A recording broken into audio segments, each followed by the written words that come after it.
முதல் நிலை இயேசுவுக்கு மரணத்து வெளியிடப்படுகிறது. அன்பு இயேசுவை உமை ஆரம்பித்த வழங்கி உமக்கு நன்றி செலுத்துகின்றோம்.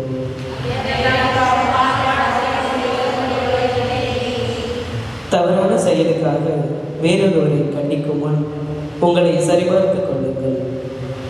அந்த நபர் செய்த செயலை அல்லது மோசமான செயலை நீங்களும் செய்திருக்கிறீர்களா என்று பாருங்கள். அப்போது நீங்கள் தீர்ப்பு சொல்லும் நிலையில் இருக்க மாட்டீர்கள். இன்றைய சமுதாயத்தில் மற்றவர்களை விமர்சனப்படுத்துதல், குறை கூறுவது, அவதூறாக பேசுவது மிகவும் சர்வசாதாரணமாகிவிட்ட நிலை உள்ளது. 4 பேர் கூடினாலே நல்லது பற்றி பேசுவது மிக குறைவு. 5வது நபரை பற்றி தவறாக பேசுவதே அதிகமாக இருக்கும்.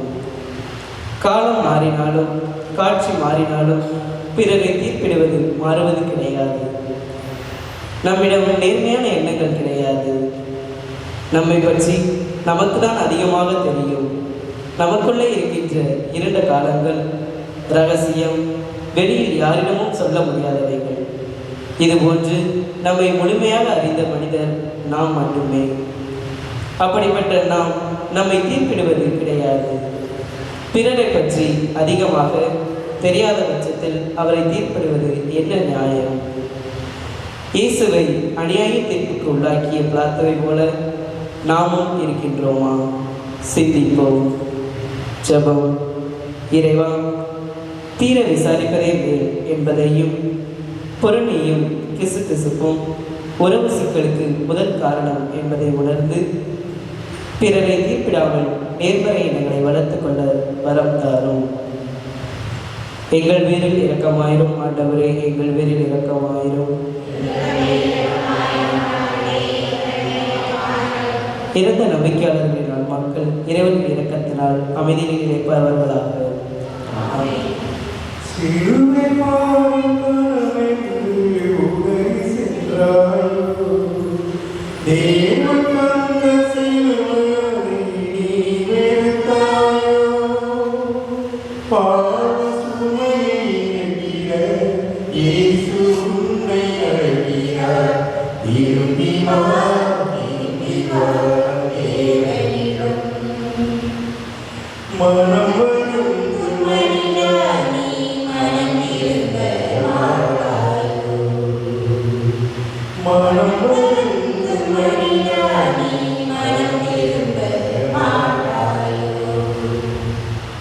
இரண்டாம் நிலை இயேசுவின் தோள்மேல் சிலுவை சுமத்தப்படுகிறது.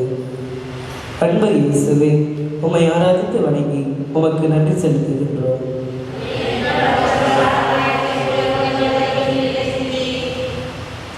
இரண்டாம் நிலை பிறர் மீது சிலுவை சுமத்தாமல் இருப்போம். இன்பம் துன்பம் இரண்டும் மாறி மாறி பிறந்த இரட்டை குழந்தைகள்.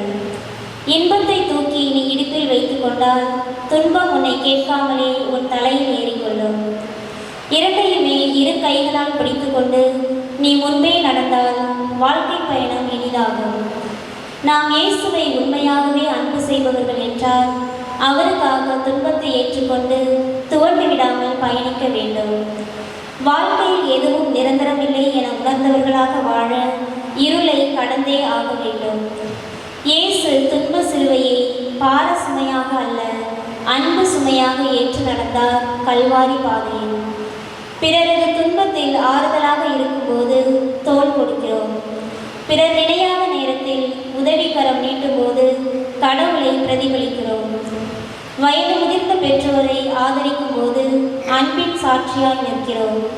எனவே பிறர் மீது சிலுவையை சுமத்தாமல் தோள் கொடுத்து சுமை தாங்கியாவோம். ஜெபம். இறைவா, ஏழைகள், பாதிக்கப்பட்டவர்கள், வாழ வழியில்லாதவர்கள் இவர்களை சுமையாக கருதாமல் உறுதுணையாய் இருந்து அவர்களது சுமைகளை சுகமாக்கிட வரம் தாரும். எங்கள் பேரில் இரக்கமாயிரும் ஆண்டவரே, எங்கள் பேரில் இரக்கமாயிரும். இறந்த நம்பிக்கையாளர்களின் ஆன்மாக்கள் இறைவனின் இரக்கத்தினால் அமைதியில் இழைப்பார்களாக.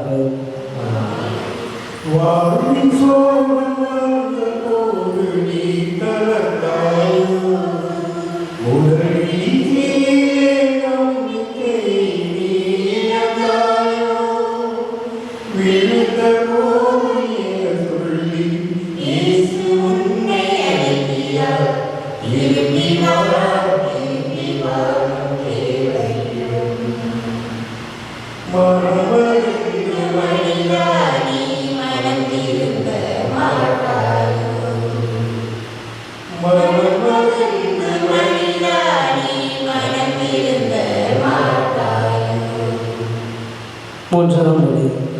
இயேசு முதல் முறை கீழே விழுகிறார். அன்பு இயேசுவே, உம்மை ஆராதித்து வணங்கி உமக்கு நன்றி செலுத்துகின்றோம்.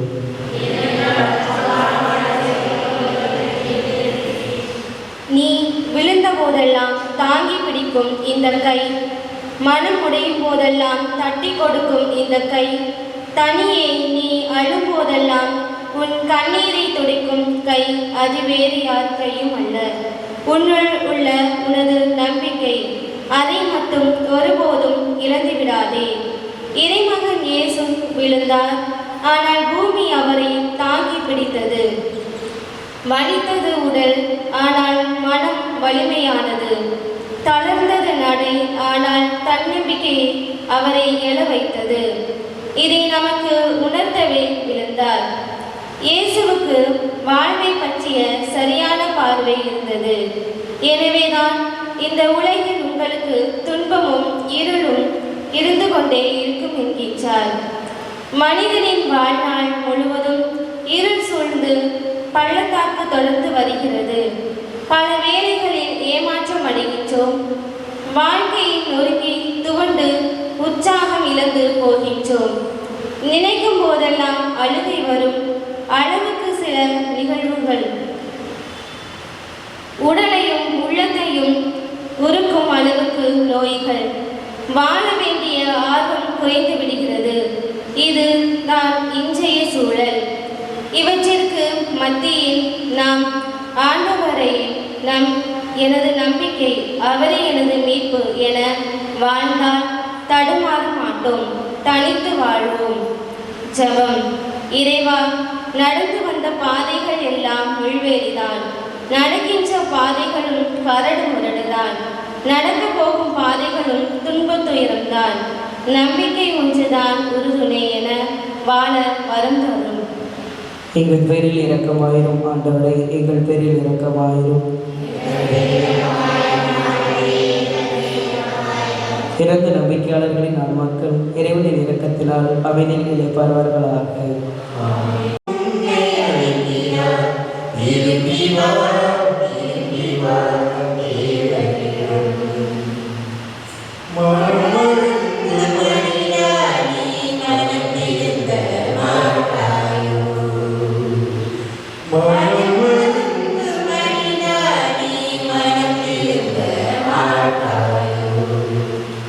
நான்காம் நிலை. இயேசு தம் தாயை சந்திக்கிறார். அன்பு இயேசுவே, உம்மை ஆராதித்து வணங்கி உமக்கு நன்றி செலுத்துகின்றோம்.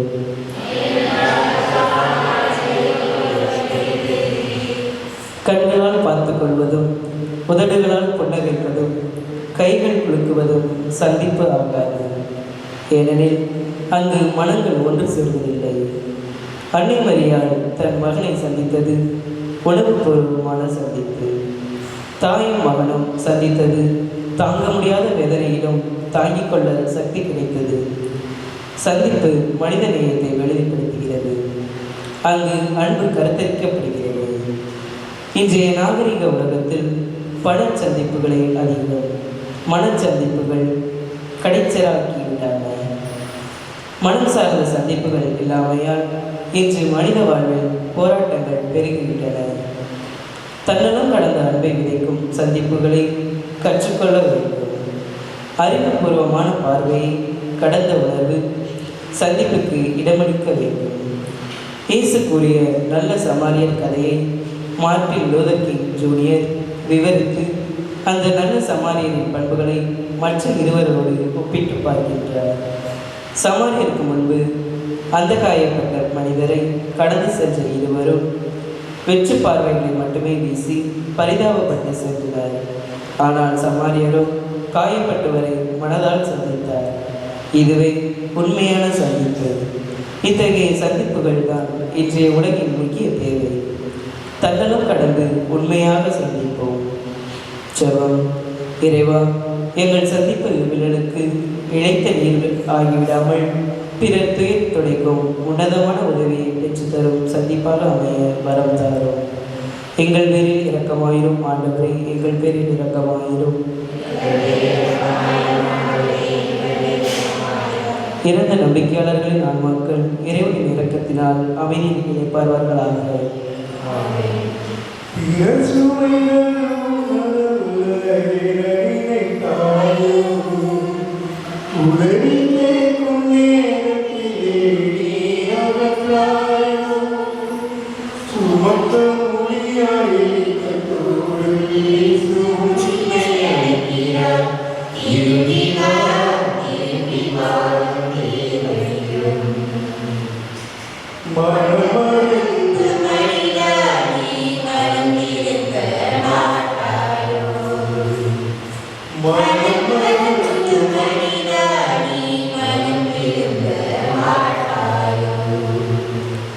ஐந்தாம் நிலை. இயேசுவின் சிலுவையை சுமக்க சீமோன் உதவி செய்கிறார். அன்பு இயேசுவை, உம்மை ஆராதித்து வணங்கி உமக்கு நன்றி செலுத்துகிறோம்.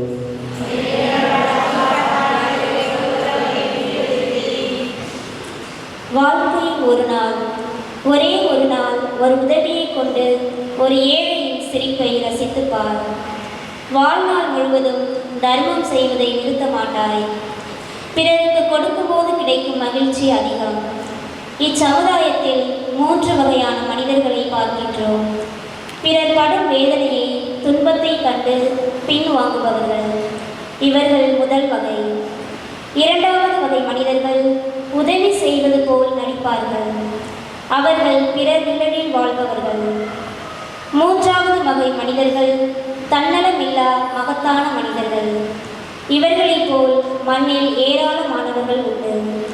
பிறருக்கு உதவுவதும் பிறரை மகிழ்விப்பதும் ஒரு சுகம், அற்புதமான அனுபவம். இவர்கள் தனக்கென வாழ்வதில்லை, தனது வசதியை பார்ப்பதில்லை. நாமும் இவ்வாறு வாழவே சீமோனைப் போல துன்பத்தில் பிறருக்கு உதவிகரம் நீட்டவே அழைக்கப்பட்டுள்ளோம். உதவுவோம் பிறருக்கு, உயர்வோம் மனிதத்திலும் புனிதத்திலும். ஜெபம்.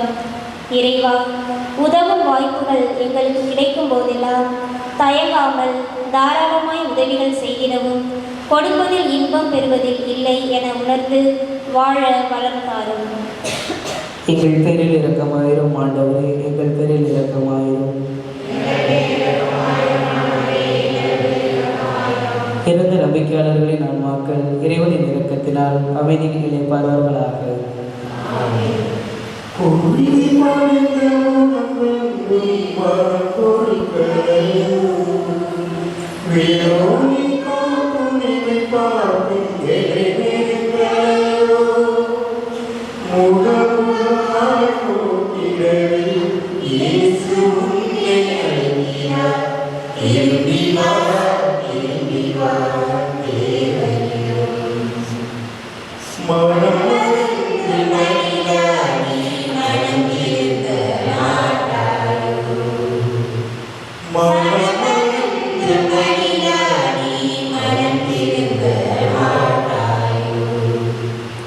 ஆறாம் நிலை.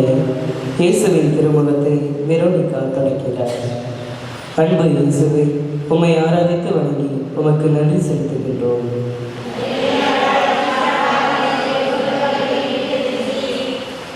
மனதைரியத்தை இழந்துவிட்டால் மனிதன் எல்லாவற்றையும் இழந்து விடுகிறான். வாழ்க்கையில் பல பேர் பாடம் கற்பிக்க வந்தவர்கள், சில பேர் பாடமாகவே வந்தவர்கள். வெரோனிகா நமக்கு பாடமாக வந்தவர்கள். அவளை சுற்றி எத்தனையோ அநீத செயல்கள் செய்தவர்கள் நின்றனர். எனினும் பாரமுகமாக இல்லாமல் துணிவோடு இயேசுவின் முகத்தை துடைக்கிறார். நம்மை சுற்றியும் எத்தனையோ அநீதிய செயல்கள் நடைபெறுகின்றன. அநீதியால் வறுமையால் பாதிக்கப்பட்டு துன்பத்திற்கு உள்ளாகின்றனர். இவர்களின் துன்பங்களை நாம் பார்க்க முடிகிறது. ஆனால் அவற்றை நீக்குவதற்கு முன்வராதபடி நமது கண்கள் பார்த்தும் பார்க்காதது போல் இருந்து விடுகிறது. தெருக்களில் போகும் போதும் நாம் வசிக்கின்ற தலங்களில் பதற வைக்கும் நிகழ்வுகள் நடந்தாலும் அதனால் பாதிக்கப்படாதவர்களாகவே நாம் இருந்து விடுகிறோம். பார்த்தாலும் அவற்றை உள்வாங்காத மங்களான பார்வை பெற்றுள்ளோம். இந்த மங்களான பார்வைக்கு பாராமுகம் என்றும் பெயரிடலாம். பாராமுகம் ஒருவரின் பார்வையை பறிக்கிறது. அன்பிற்கு எதிர்மறை வெறுப்பு அல்ல, மாறாக பாராமுகம் எனலாம். விசுவாசத்திற்கு எதிர்மறை நாத்திகம் அல்ல, மாறாக பாராமுகம் எனலாம். வாழ்விற்கு எதிர்மறை சாவு அல்ல, மாறாக பாராமுகம் எனலாம். ஜெபம். இறைவா, அநீதிகளையும் அக்கிரமங்களையும் பார்க்கும்போது பாராமுகம் கொண்டவர்களாக நாங்கள் இருந்து விடாமல் துணிவுடன் நன்மை செய்ய வரம் தாரும். எங்கள் பேரில் இரக்கமாயிரும் ஆண்டவரே, எங்கள் பேரில் இரக்கமாயிரும். இறந்த நம்பிக்கையாளர்களின் ஆன்மாக்கள் இறைவனின் இரக்கத்தினால் அமைதியை இணைப்பார்களாக.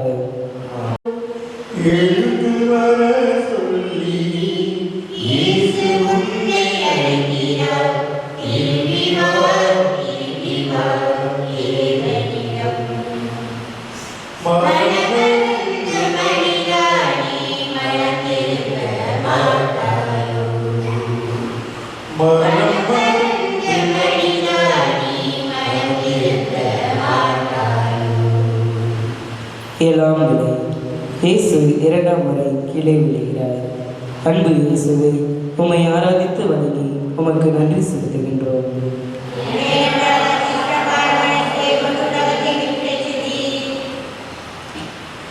இமயம் வணங்கும் உன் முயற்சி கண்டு, பனிமலையும் பழுக்கும் உன் பலம் கண்டு, நம் வாழ்வில் அடிக்கடி ஏற்படக்கூடிய வீழ்ச்சிகள், தோல்விகள், தடைகள், போராட்டங்கள் எல்லாமே நமது நம்பிக்கையை குலைக்கிறது. ஏனென்றால் நாம் வாழ்கின்ற இக்காலகட்டம் பல சவால்களை கொண்டுள்ளது.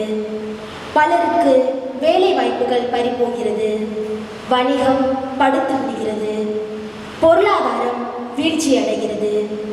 நினையாத நேரத்தில் சுனாமி, சூறைக்காற்று, நிலச்சரிவு, பூகம்பம், கொள்ளை நோய் மனித உயிர்களை பலியாக்குகிறது.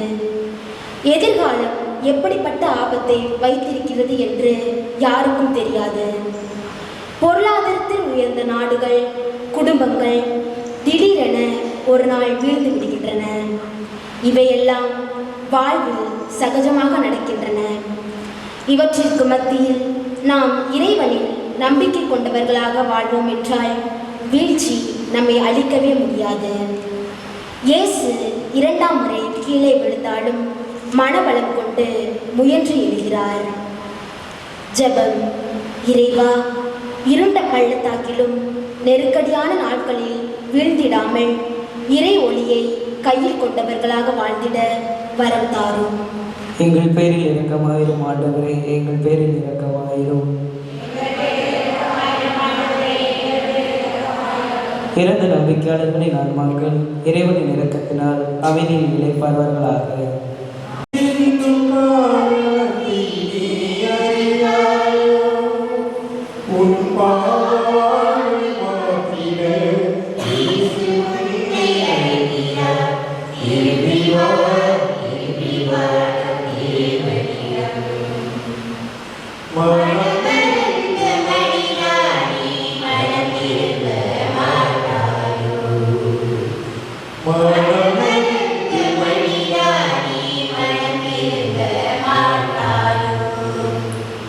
எட்டாம் நிலை.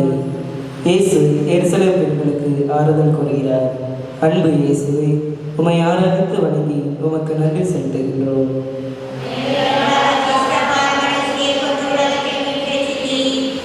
வாழ்க்கையில் எவ்வளவு சிக்கல்கள் இருந்தாலும் ஆறுதல் சொல்ல உண்மையான உறவு அமையும் போது கஷ்டம் கூட இஷ்டமாகிறது. ஆறுதல் தேடி அலையும் நெஞ்சங்கள் ஆயிரம் ஆயிரம் உலகில். வாழ்க்கையின் அனைத்து சூழ்நிலையும் ஆனந்தமாக அமைவதில்லை. பெற்றுக்கொள்வதை விட கொடுத்தலே பேருடைமை என்று ஆண்டவர் இயேசு கூறியதோடு வாழ்வில் செய்தும் காட்டினார். வருத்தப்படும் போது தோள் இருந்தால் நல்லது என பிறர் தோளில் சாய்ந்து கொள்கின்றோம். ஆறுதல் சொல்லும்போது நமக்கு ஒருவர் இருக்கின்றார் என்ற மனநிலை ஏற்படுகிறது.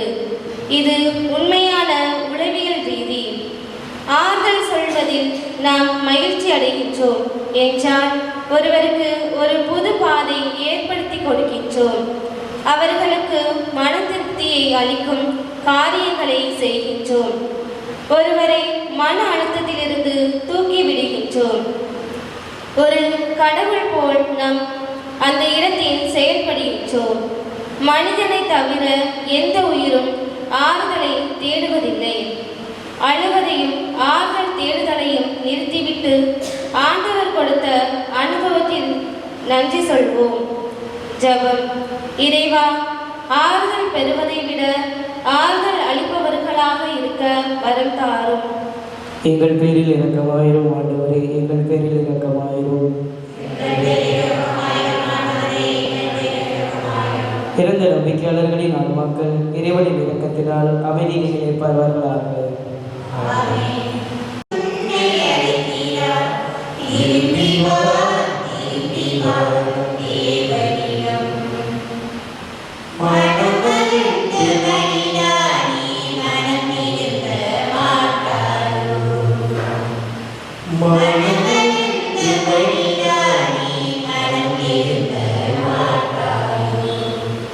ஒன்பதாம் நிலை. இயேசு மூன்றாம் முறை கீழே விழுகிறார். அன்பு இயேசுவே, உம்மை ஆராதித்து வணங்கி உமக்கு நன்றி செலுத்துகின்றோம்.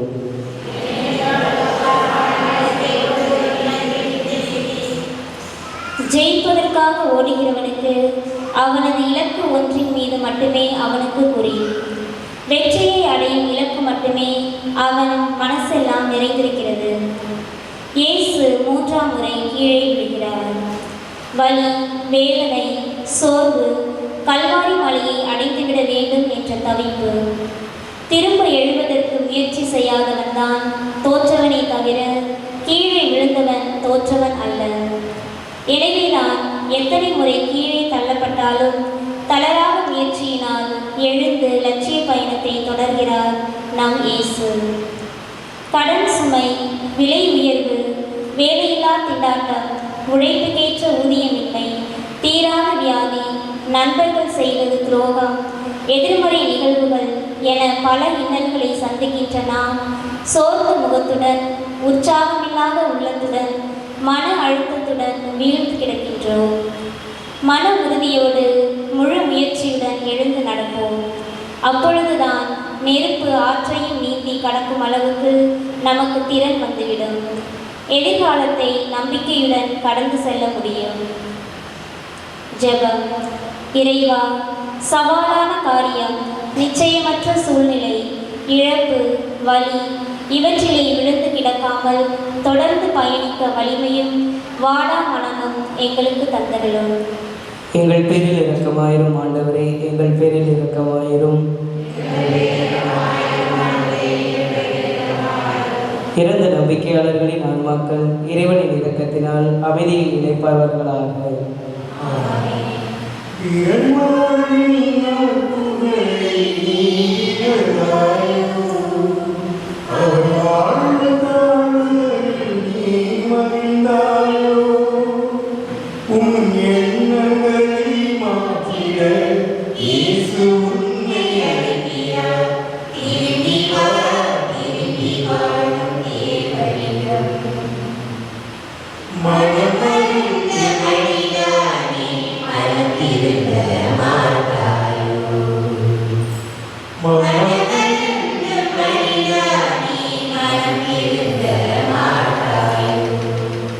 பத்தாம் நிலை.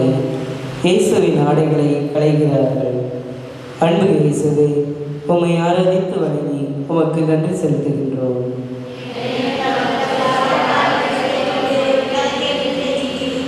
வெற்றி என்பது மகுடம் அல்ல. இவ்விரண்டும் வாழ்க்கையை புரிய வைக்கும் மகுடங்கள்.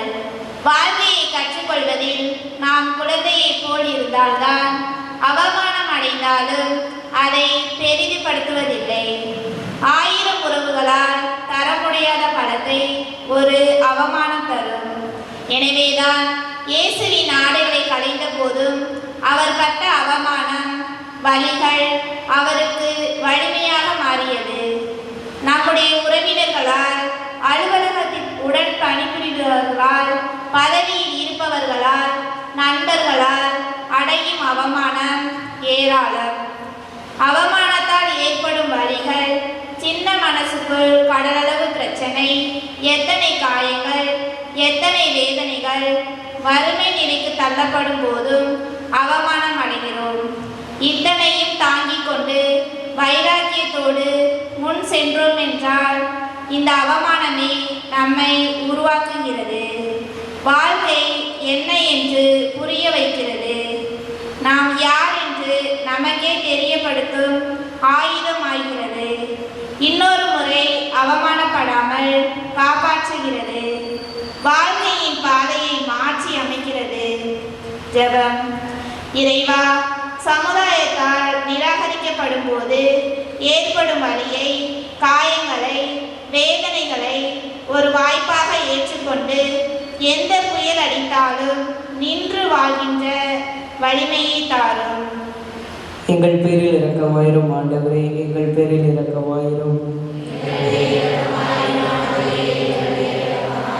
இறந்த நம்பிக்கையாளர்களின் ஆன்மாக்கள் இறைவனின் இரக்கத்தினால் அமைதியில் இளைப்பார்களாக.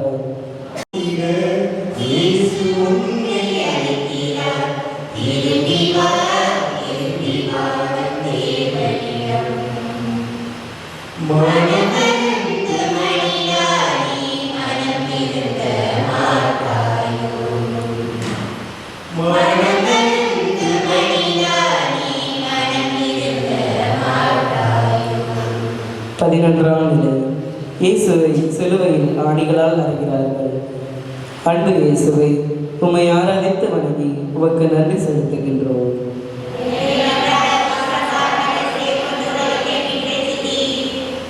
கடவுளுக்கு நாம் ஊழியம் செய்ய வேண்டுமென்றால் நம் சுயம் சிலுவையில் சாகடிக்கப்பட வேண்டும்.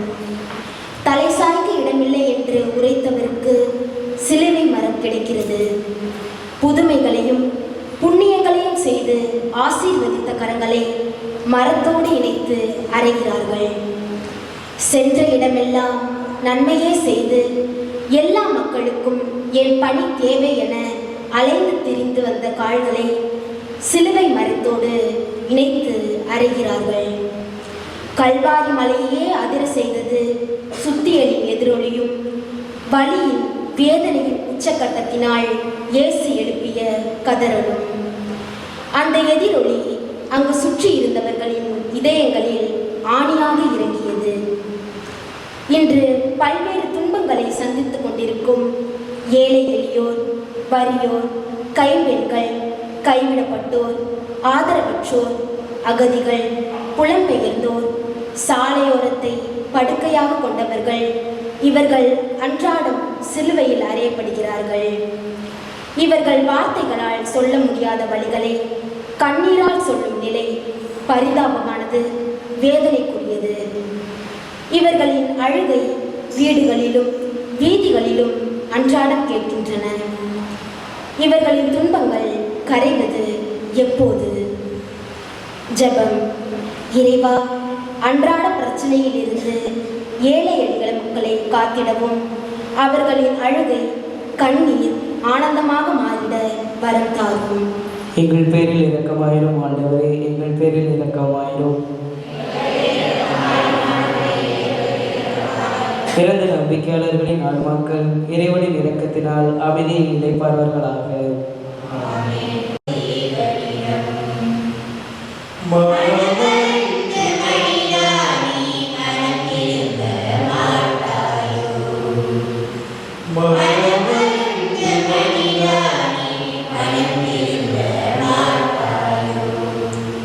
பன்னிரெண்டாம் நிலை.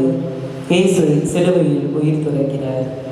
அன்பு இயேசுவே, உம்மை ஆராதித்து வணங்கி உமக்கு நன்றி செலுத்துகின்றோம்.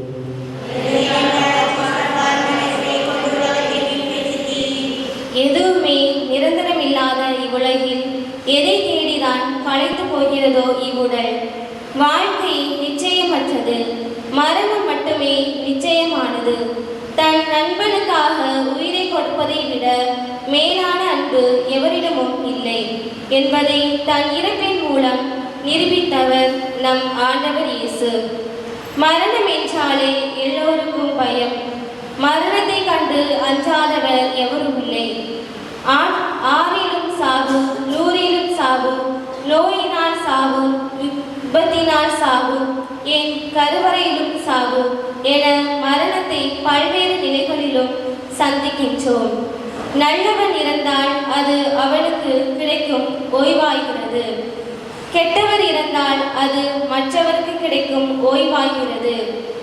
மனிதன் பிறக்கும் இறப்புக்கும் இடையில் மனதால் பலமுறை இறந்து விடுகின்றான்.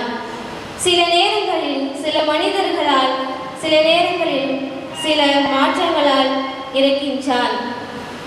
ஆனால் ஒவ்வொரு நொடியும் பல்வேறு நோய்களால் இறக்கும் மனிதர்கள் ஏராளம். ஏன் எனக்கு இந்த நோய் வந்தது என கேட்கும் கேள்விகளுக்கு பதில் இல்லாத நிலை. தீவிரவாதிகளின், மதவாதிகளின் வெறிச்செயல், அரசியல்வாதிகளின் சூழ்ச்சிகள், பணக்காரத்தின் கொடூர செயல், போர், பகை இவைகளால் ஏற்படும் மரணம் ஏராளம். ஆடாத ஆட்டம் எல்லாம் ஆடியே நாம் தீர்ந்தாலும் ஒரு நாள் அடங்கி போகும் நம் ஆட்டம் அனைத்தும். அதுதான் மரணம். மனிதனால் மீண்டும் பெற முடியாதவை இன்னொரு பிறப்பு, இன்னொரு மரணம். ஜெபம். இறைவா, உண்மையை பேசி நன்மைகள் செய்து பாடுகளையும் மரணத்தையும் துணிவோடு சந்தித்தீர். நிரந்தரமில்லாத இவ்வுலகில் நாங்களும் இருக்கும் வரை நல்லது செய்ய வரம் தாரும். எங்கள் பேரில் இரக்கமாயிரும் ஆண்டவரே, எங்கள் பேரில் இரக்கமாயிரும்.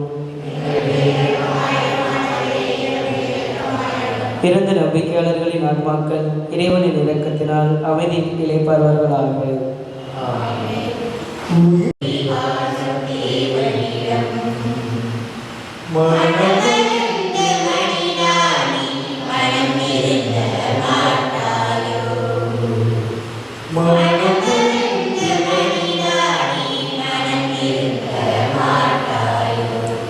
பதிமூன்றாம் நிலை. இயேசுவின் திருவுடலை மரியாவின் மடியில் வளர்த்துகிறார்கள். அன்பு இயேசுவே, உம்மை ஆராதித்து வணங்கி உமக்கு நன்றி செலுத்துகின்றோம்.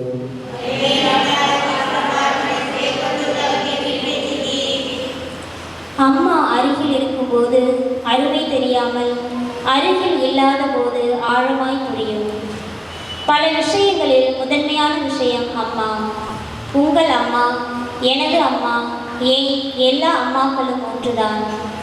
அம்மாக்கள் ஒரு அதிசயம், ஓர் அற்புதம், அரிய படைப்பு. அம்மாக்களின் அகராதியில் ஓய்வு எடுப்போம் என்பதே இல்லை. கால் வலிக்கிறதா, கை வலிக்கிறதா என்று நின்று பார்க்க தனக்கு நேரம் இல்லாமல் மற்ற எல்லாவற்றையும் பார்த்து பார்த்து செய்வார்கள். இரவு வெகு நேரமாகியும் உழைத்து கொண்டே இருப்பார்கள். ஆண்கள் எல்லாம் படுக்கைக்கு போனாலும் அதே அளவு அசதி கொண்ட அம்மா மட்டும் வேலை செய்வார்கள் தன் குடும்பத்திற்காக. இன்று பல வீடுகளில் தாயின் நிலை பரிதாபம். பாசத்தில் தாளாட்டி பல இரவுகள் தூக்கத்தை துளைத்து பிள்ளைகளுக்காக வாழ்ந்த அம்மாக்களின் தனிமை கொடூரமானது. மனைவியை கண்ட மகிழ்ச்சியில் எத்தனையோ பேர் பெற்ற தாயை தவிக்க விடுகிறார்கள். மனைவியர் விவாகரத்து வாங்கிக் கொள்ளலாம், அம்மா ஒரு நாளும் உறவுரத்து வாங்குவதில்லை. இயேசுவின் தாய் தன் மகனின் வளர்ச்சியை கண்டு மகிழ்ந்தார். அவர் செய்த புதுமைகளைக் கண்டு களி கூர்ந்தார். விண்ணக தந்தையின் பணியை முழுமையாக செய்வதைக் கண்டு பெருமை கொண்டார். இன்று அதற்காக தன் உயிர் கொடுத்து தன் மடியில் கிடத்திருப்பதை எப்படி தன்னால் ஏற்றுக்கொள்ள முடியும்? நாமும் நம்மை பெற்ற தாயை வாழும் பொழுதில் அரவணைத்து அவர்களது தனிமையை போக்குவோம். ஜெபம். இறைவா, தாய் தியாகத்தின் சின்னம்.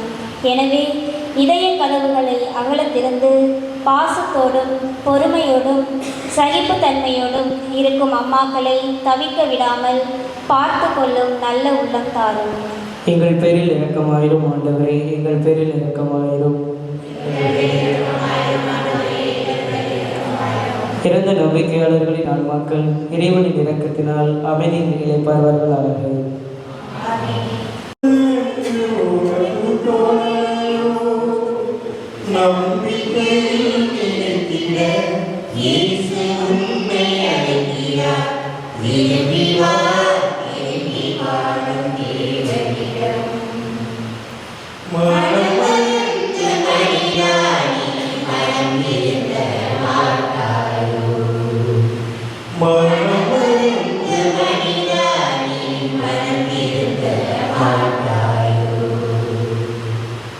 பதினான்காம் நிலை. இயேசுவின் உடல் அடக்கம் செய்யப்படுகிறது. அன்பு இயேசுவை, உம்மை ஆராதித்து வணங்கி உமக்கு நன்றி செலுத்துகின்றோம்.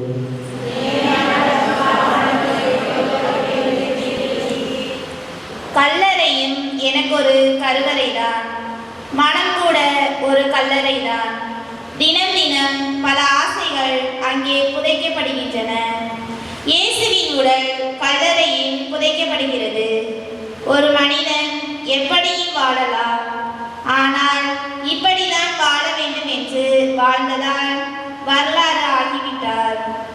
இயேசு நமக்கு மிகச் சிறந்த ஒரு வழிகாட்டியாக இருக்கிறார். பல சமயங்களில் நாம் நம்மை பிறரோடு ஒப்பிட்டு பார்த்து மனம் சலிப்படைகிறோம். பிறரிடம் உள்ள திறமைகள், செல்வாக்கு, பொருளாதார வளர்ச்சி நம்மிடம் இல்லையே என்ற எதிர்மறை சிந்தனைகளை நம்மில் வளர்த்து கொள்கிறோம். அங்கு நம்மையே நாம் சிதைத்து கொள்கிறோம். நமது எதிர்காலத்தையே புதைத்து விடுகின்றோம். நம்மில் இருக்கும் ஆர்வத்தையும் விடாமுயற்சியையும் சமாதியாக்கி விடுகின்றோம். தேவையற்ற பயன்படாத நினைவுகள், பார்வைகள், சொற்கள், செயல்கள், பழக்க வழக்கங்கள் நமது வாழ்வை முக்காடாக்க செய்கின்றன. இதன் மத்தியில் நாம் ஆரோக்கியமான எண்ணங்களை விதைத்து கொள்ள வேண்டும். அதற்கு ஆரோக்கியமற்ற சிந்தனைகளை, செயல்களை இயேசுவின் கல்லறையில் புதைப்போம். ஜெபம். இறைவா, கண்ணுக்கு தெரியாத பல தடுப்பு சுவர்கள் எங்கள் மனதில் தோன்றி வாழ்வை கூறு போட்டுக் கொண்டிருக்கும் நிலையில் இருந்து விடுபட்டு ஒளிமயமான எதிர்காலத்தை அமைத்துக் கொள்ள வரம் தாரும். எங்கள் பேரில் இரக்கமாயிரும் ஆண்டவரே, எங்கள் பேரில் இரக்கமாயிரும். இறந்த நம்பிக்கையாளர்களின் ஆன்மாக்கள் இறைவனின் இரக்கத்தினால் அமைதியில் இளைப்பார்வார்களாக. கருத்தரின் கருத்துக்காக கருத்து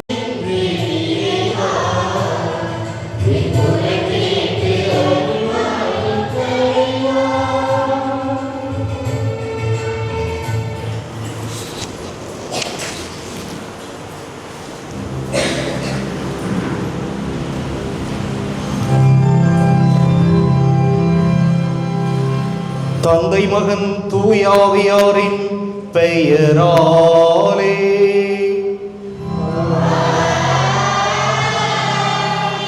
நம் ஆண்டவராகிய இயேசு கிறிஸ்துவின் அருளும் கடவுளின் அன்பும் தூய ஆவியாரின் நட்புறவும் உங்கள் அனைவரோடும் இருப்பதாக.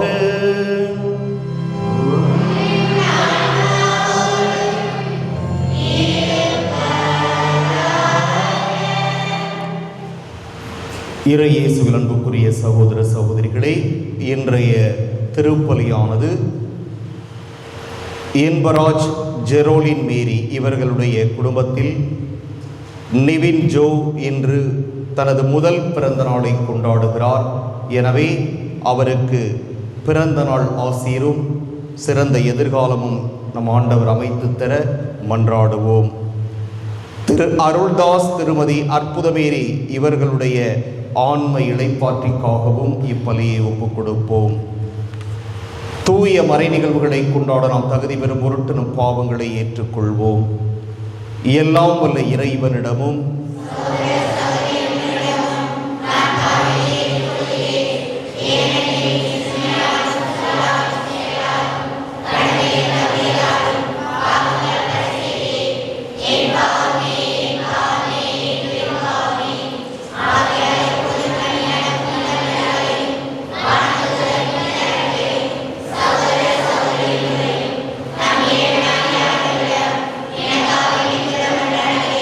எல்லாம் வல்ல இறைவன் நம் மீது இரக்கம் வைத்து நம் பாவங்களை மன்னித்து நம்மை நிலைவாழ்வுக்கு அழைத்து செல்வாராக.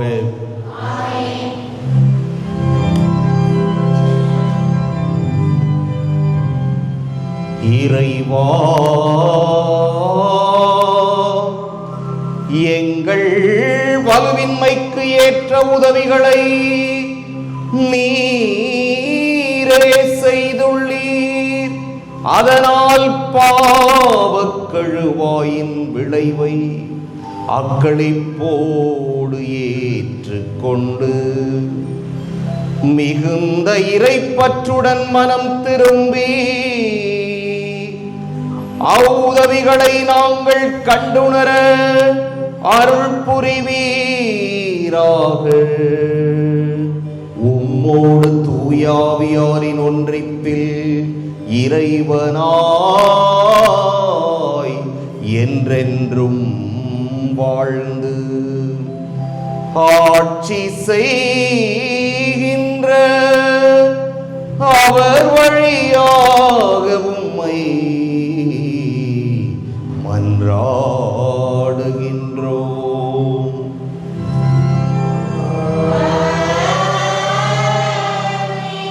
முதல் வாசகம்.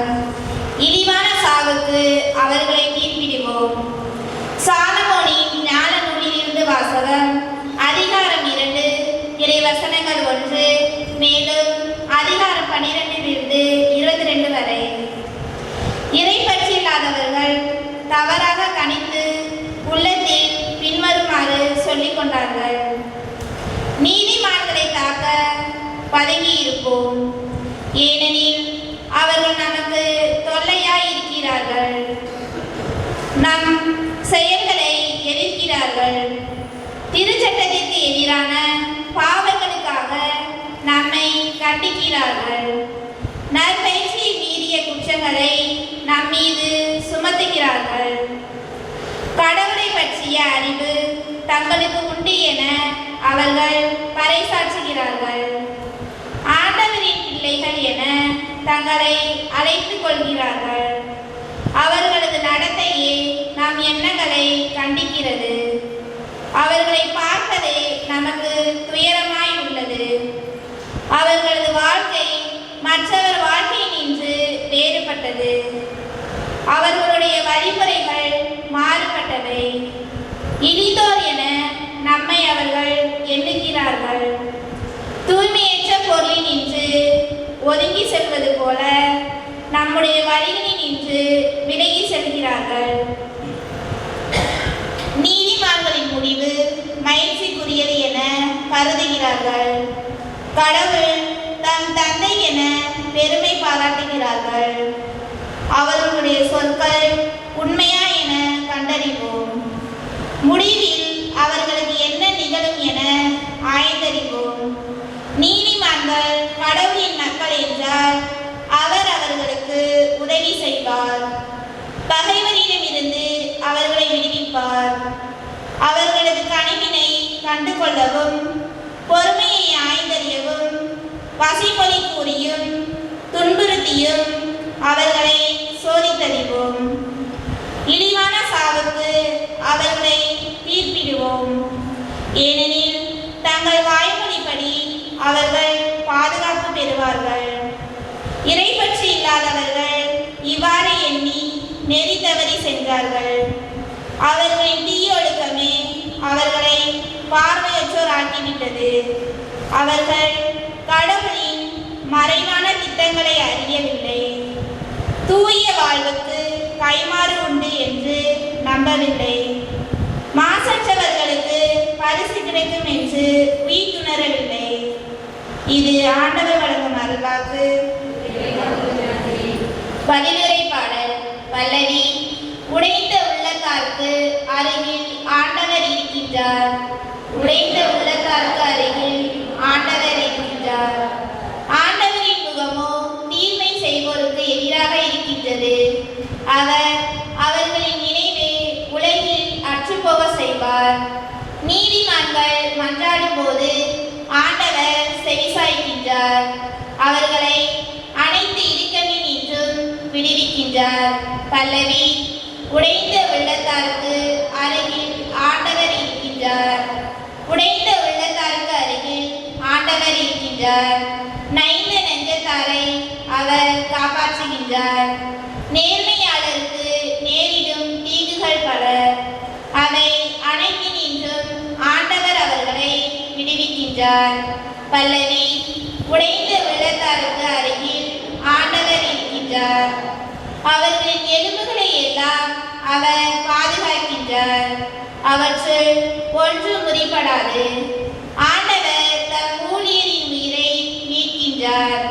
அவரிடம் அடைக்கலம் புகும் எவரும் தண்டனை அடையார். பல்லவி. உடைந்த உள்ளத்தாருக்கு அருகில் ஆண்டவர் இருக்கின்றார்.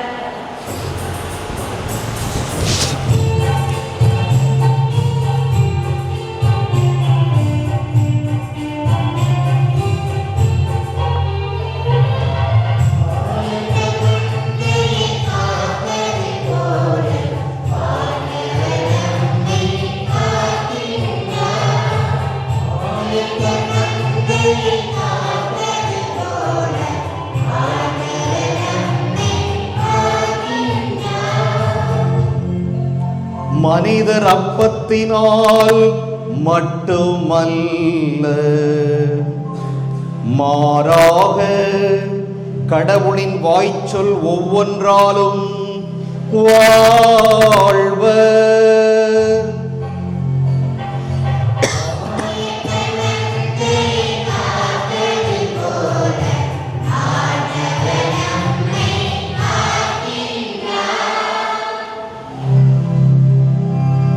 ஆண்டவர் உங்களோடு இருப்பாராக.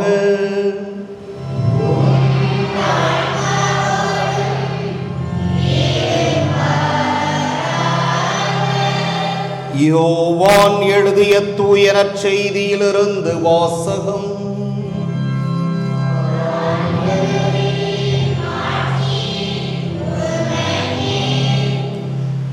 அதிகாரம் 7. இறைவாக்குகள் 1 தொடக்கம் 2, 10 மற்றும் 25 முதல் 30 வரை. அக்காலத்தில் இயேசு கலிலேயாவில் நடமாடி வந்தார். யூதர்கள் அவரை கொல்ல வழி தேடிக் கொண்டிருந்ததால் அவர் யூதேயாவில் நடமாட விரும்பவில்லை. யூதர்களின் கூடார விழா அண்மையில் நிகழவிருந்தது. தம் சகோதரர்கள் திருவிழாவிற்கு போனபின் இயேசுவும் சென்றார். ஆனால் அவர் வெளிப்படையாக அன்றி மறைவாகச் சென்றார். எருசலேம் நகரத்தவர் சிலர் இவரைத்தானே கொல்லத் தேடுகிறார்கள், இதோ இங்கே இவர் வெளிப்படையாய் பேசிக் கொண்டிருக்கிறாரே, யாரும் இவரிடம் எதுவும் சொல்லவில்லையே, ஒருவேளை இவரே மெசியா என்று தலைவர்கள் உண்மையாகவே உணர்ந்து கொண்டார்களோ? ஆனால் மெசியா எங்கிருந்து வருவார் என்பது யாருக்கும் தெரியாமல் அல்லவா இருக்கும்? அவர் எங்கிருந்து வருகிறார் என்பது நமக்கு தெரியுமே என்று பேசிக்கொண்டனர். ஆகவே கோவிலில் கற்பித்துக் கொண்டிருந்த போது இயேசு உரத்த குரலில், நான் யார், நான் எங்கிருந்து வந்தேன் என்பவை உங்களுக்கு தெரியும். ஆயினும் நானாக வரவில்லை, என்னை அனுப்பியவர் உண்மையானவர், அவரை உங்களுக்கு தெரியாது, எனக்கு அவரை தெரியும். நான் அவரிடமிருந்து வருகிறேன், என்னை அனுப்பியவரும் அவரே என்றார். இதை கேட்ட அவர்கள் இயேசுவை பிடிக்க முயன்றார்கள். எனினும் அவருடைய நேரம் இன்னும் வராததால் யாரும் அவரை தொடவில்லை. ஆண்டவரின் அருள்வாக்கு.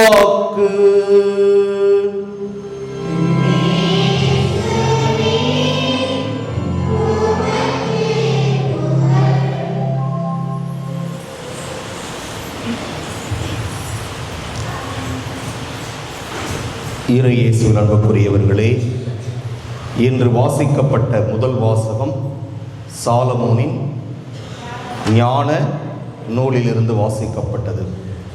இங்கே அவர்கள் இயேசுவை பற்றி முன்னரே குறித்து சொல்லுகிறார்கள். அதை வாசிக்கின்ற பொழுது அதை இயேசுவோடு ஒப்பிட்டு பார்த்தால் நமக்கு நன்றாக புரியும்.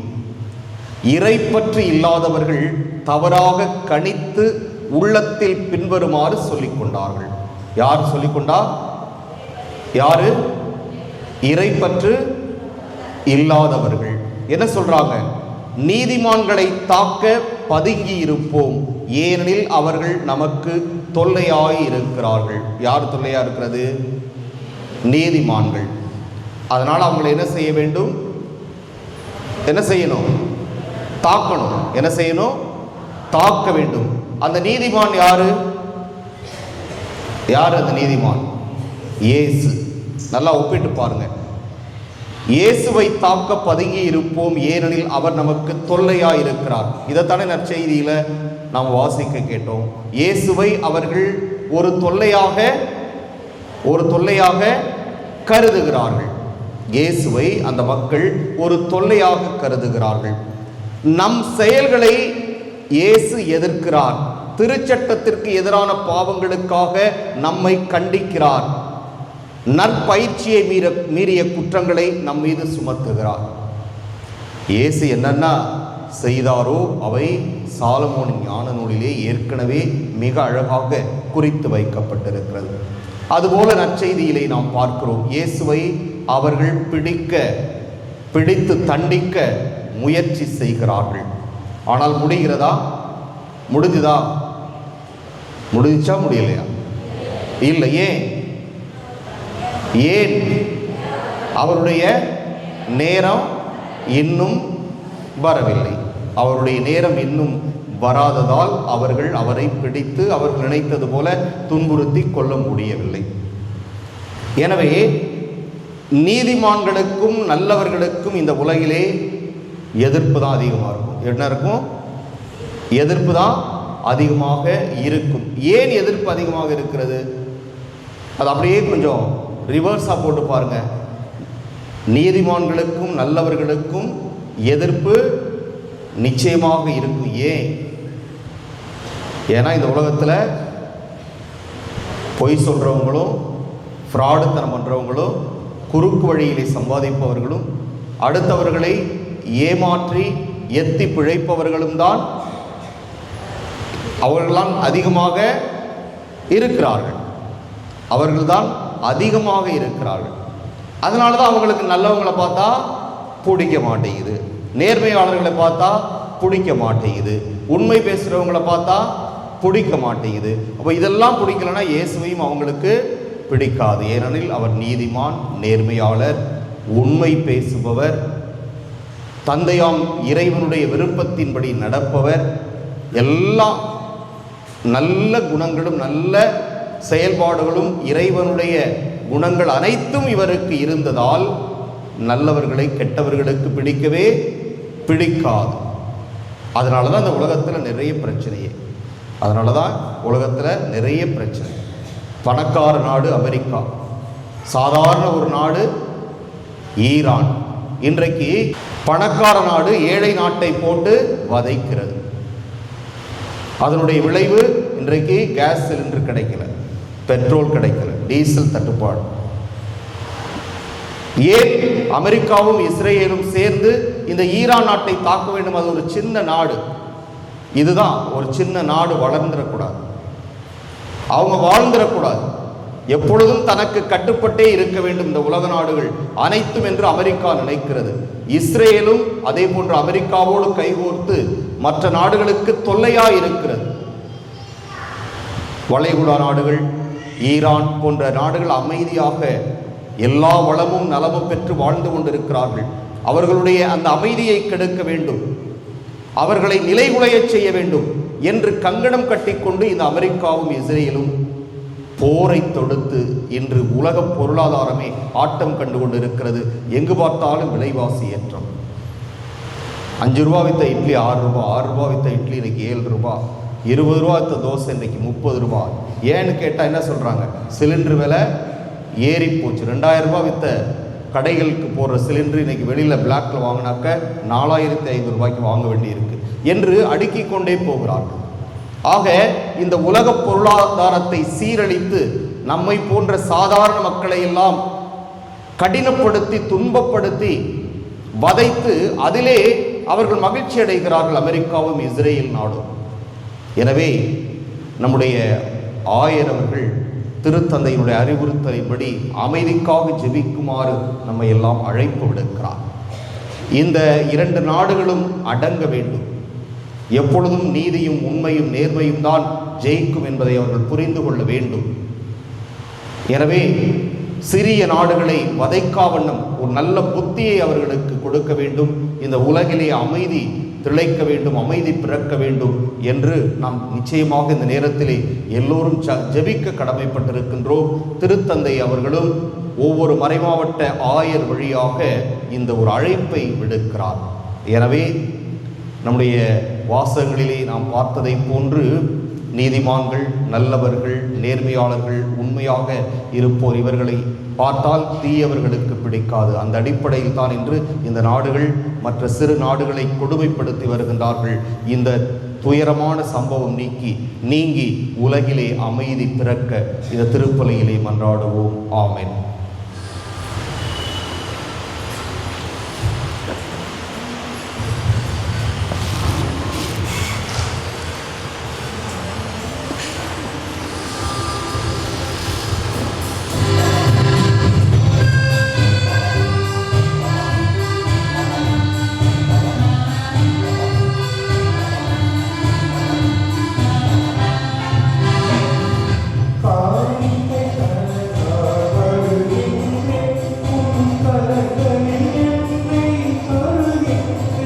ஆண்டவரே, அனைத்துலகளை வாழ்வாழ்த்தப்படுவீராக.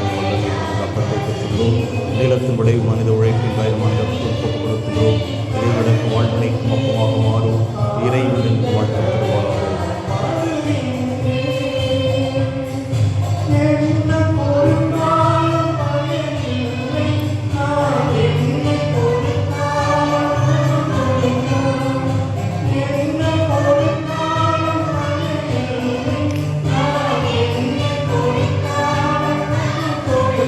ஆண்டவரே, அனைத்துலகளை வாழ்த்தப்படுவீராக.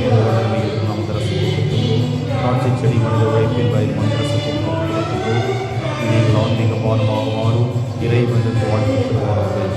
ஆண்டவரை தாழ்மையான மனமும் ஒருங்கிய உள்ளம் ஏற்றலும் ஆண்டவரை இறைவான திரும்ப கொடுக்கும் இப்பதிவும் போன்றதாக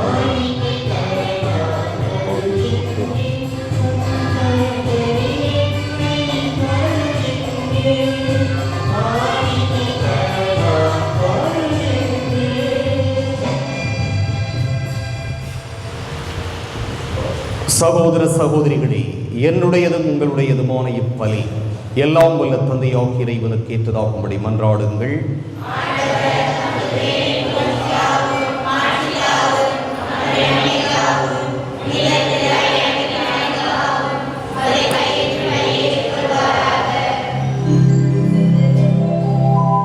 எல்லாம் வல்ல இறைவா, இப்பலியின் வலிமை மிக்க ஆற்றல் எங்களை தூய்மைப்படுத்துவதாக.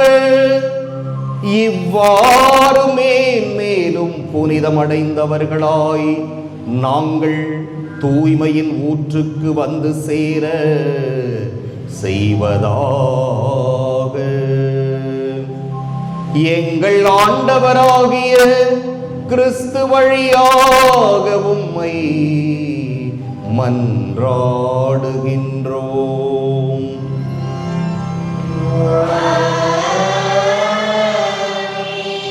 ஆண்டவர் உங்களோடு இருப்பாராக.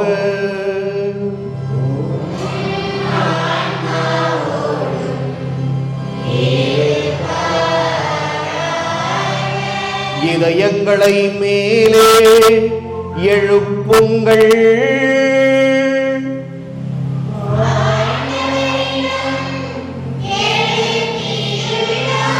நம் இறைவனாகிய ஆண்டவருக்கு நன்றி கூறுவோம்.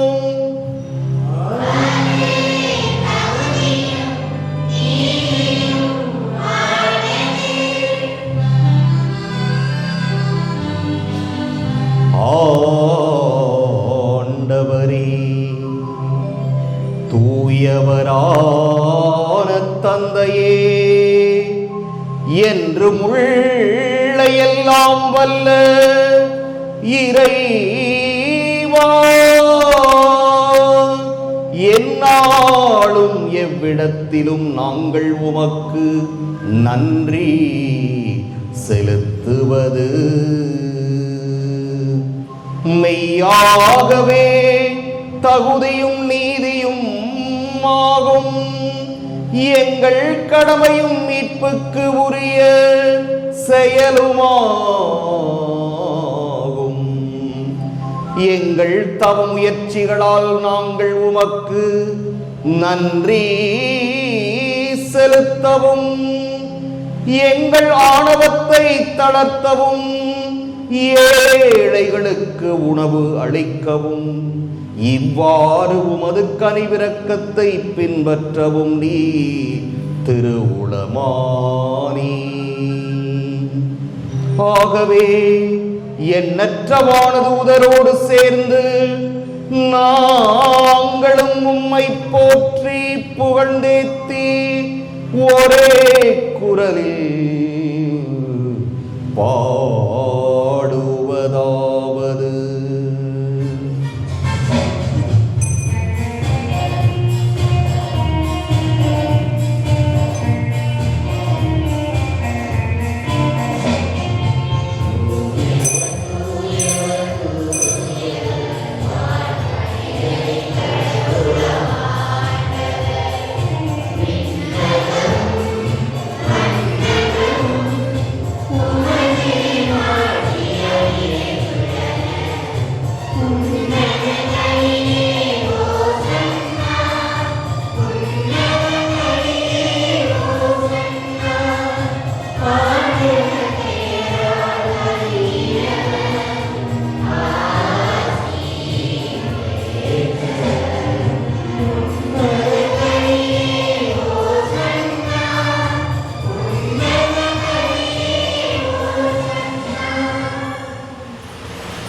ஆண்டவரே, நீர் மெய்யாகவே தூயவர், தூய்மை அனைத்துக்கும் ஊற்று. ஆகவே உம்முடைய ஆவியை பொழிந்து இக்காணிக்கைகளை தூய்மைப்படுத்த உம்மை வேண்டுகிறோம்.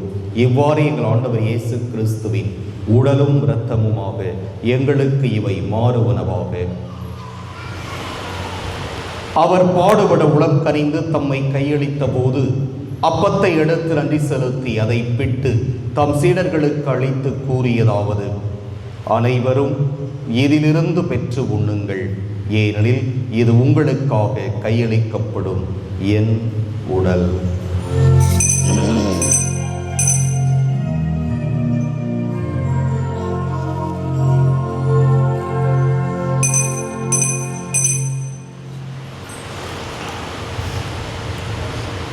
அவ்வண்ணமே இரவு விருந்தை அருந்தியபின் கிண்ணத்தையும் எடுத்து மீண்டும் உமக்கு நன்றி கூறி தம் சீடர்களுக்கு அளித்தவர் கூறியதாவது: அனைவரும் இதிலிருந்து பெற்று பருகுங்கள், ஏனெனில் இது புதிய நிலையான உடன்படிக்கைக்கு உரிய என் இரத்தத்தின் கிண்ணம். இது பாவ மன்னிப்புக்கென்று உங்களுக்காகவும் பலருக்காகவும் சிந்தப்படும். இதை என் நினைவாகச் செய்யுங்கள்.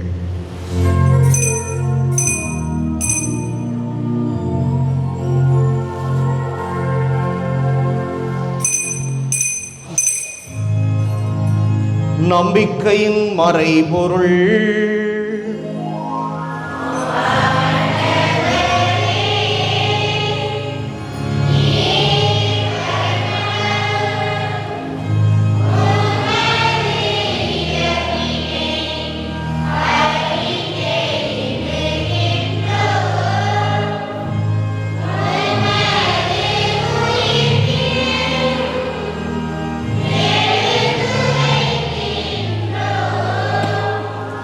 ஆகவே ஆண்டவரே, நாங்கள் கிறிஸ்துவின் இறப்பினையும் உயிர்ப்பினையும் நினைவு கூர்ந்து வாழ்வு தரும் அப்பத்தையும் மீட்பளிக்கும் கிண்ணத்தையும் ஒப்புக் கொடுக்கின்றோம். உம் திருமுன் என்று உமக்கு ஊழியம் புரிய தகுந்தவர்கள் இறையங்களை ஏற்றுக்கொண்டீர். எனவே உமக்கு நன்றி செலுத்துகிறோம். மேலும் கிறிஸ்துவின் உடலிலும் இரத்தத்திலும் பங்கு கொள்ளும் எங்களை தூய ஆவியார் ஒன்று சேர்க்க வேண்டுமென உம்மை தாழ்மையுடன் மன்றாடுகின்றோம். ஆண்டவரே, உலகெங்கும் பரவியிருக்கும் உமது திரு அவையை நினைவு கூர்ந்தருளும். எங்கள் திருத்தந்தை லியோ, எங்கள் ஆயர் சகாயராஜ், எல்லா திருநிலையினராக அனைவரோடும் உமது திரு அவை அன்பில் நிறைவு பெறச் செய்தருளும். மேலும் உயிர்த்தெழும் எதிர்நோக்குடன் துயில் கொள்ளும் எங்கள் சகோதரர் சகோதரிகளையும் இறந்தோர் அனைவரையும் இரக்கத்துடன் நினைவு கூர்ந்து உமது திருமுக ஒளியினுள் ஏற்றருளும். எங்கள் அனைவர் மீதும் இரக்கமாயிரும். கடவுளின் கன்னித்தாயான புனித மரியா, அவருடைய கணவரான புனித யோசேப்பு, புனித திருத்தூதர்கள், இவ்வுலகில் உமக்கு உகந்தவராய் இருந்தோராகிய புனிதர் அனைவருடனும் நாங்கள் நிலை வாழ்வில் பங்கு கொள்ளும் தகுதி பெற்று உம் திருமகன் இயேசு கிறிஸ்து வழியாக உம்மை புகழ்ந்தேத்தும் வரமருள உம்மை மன்றாடுகிறோம்.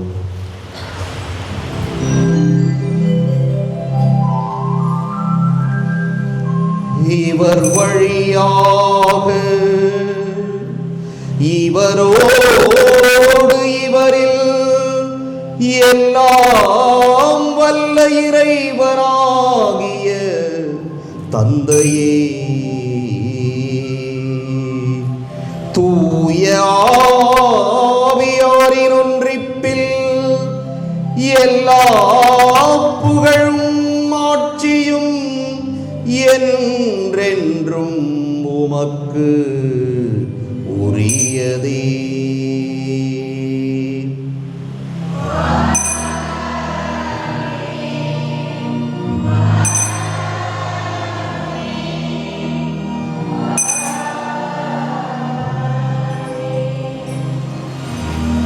மீட்பரின் கட்டளையால் கற்பிக்கப்பட்டு இறைபடைப்பினையால் பயிற்சி பெற்ற நாம் துணிந்து பாடுவோம்.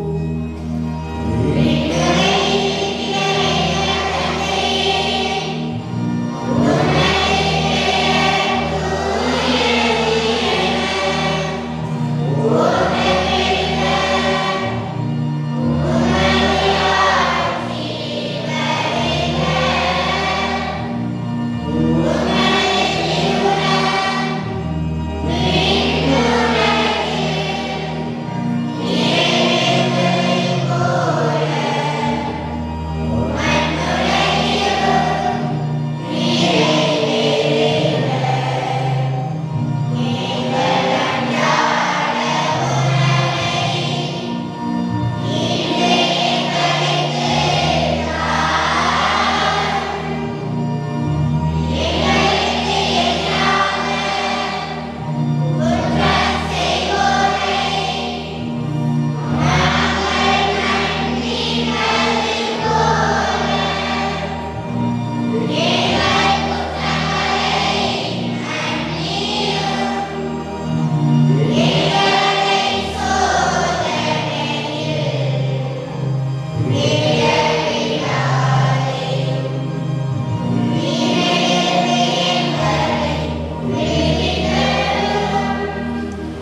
ஆண்டவரே, தீமை அனைத்திலிருந்தும் எங்களை விடுவித்து எங்கள் வாழ்நாளில் அமைதியை கனிவுடன் அருள உம்மை மன்றாடுகிறோம். உமது இரக்கத்தின் உதவியால் நாங்கள் பாவத்திலிருந்து எப்போதும் விடுதலை பெற்று யாதொரு கலக்கமும் இன்றி நடமாயிருப்போமாக. நாங்கள் எதிர்நோக்கி இருக்கும் பேரின்பத்துக்காகவும் எமீட்பராகிய இயேசு கிறிஸ்துவின் வருகைக்காகவும் காத்திருக்கின்றோம்.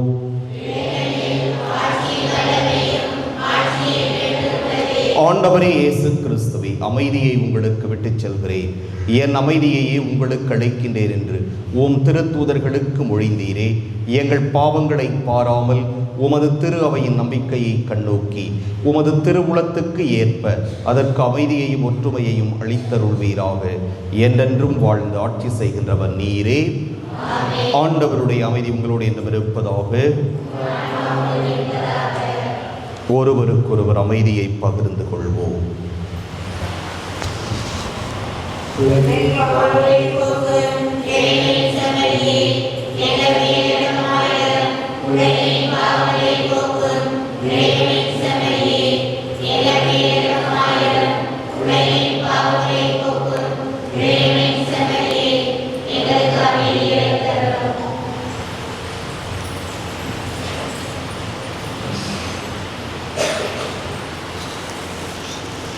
இதோ இறைவனின் செம்மறி, இதோ உலகின் பாவங்களை போக்குபவர்.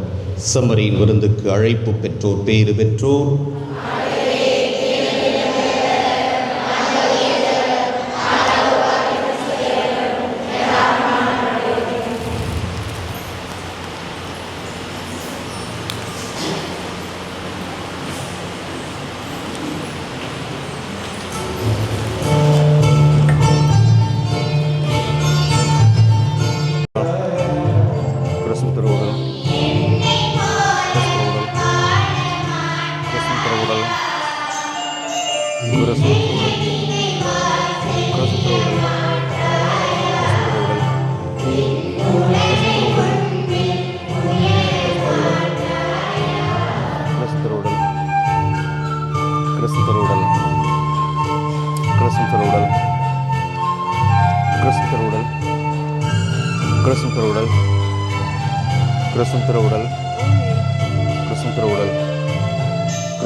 கிறிஸ்து ரத்தம் சிந்தி தம் அருள் வளத்திற்கு ஏற்ப நமக்கு மீட்பளித்துள்ளார். இம்மீட்பால் குற்றங்களில் இருந்து நாம் மன்னிப்பு பெறுகிறோம். மன்றாடுவோமாக. ஆண்டவரே, எங்களுக்கு அருள் புரிய உம்மை வேண்டுகிறோம். அதனால் நாங்கள் பழையவற்றிலிருந்து புதியவற்றுக்கு கடந்து வந்தது போல பாவங்களை களைந்துவிட்டு தூய்மை பெற்ற மனதினால் புதுப்பிக்கப்பட எங்களுக்கு அருள்வீராக. எங்கள் ஆண்டவராகிய கிறிஸ்து வழியாக உம்மை மன்றாடுகின்றோம்.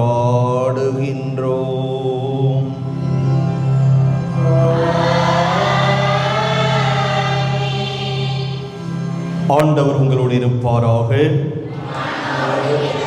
எல்லாம் வல்ல இறைவன் தந்தை, மகன், தூய ஆவியார் உங்களுக்கு ஆசி வழங்குவாராக. சென்று வருவோம். திருப்பலி நிறைவேறிற்று.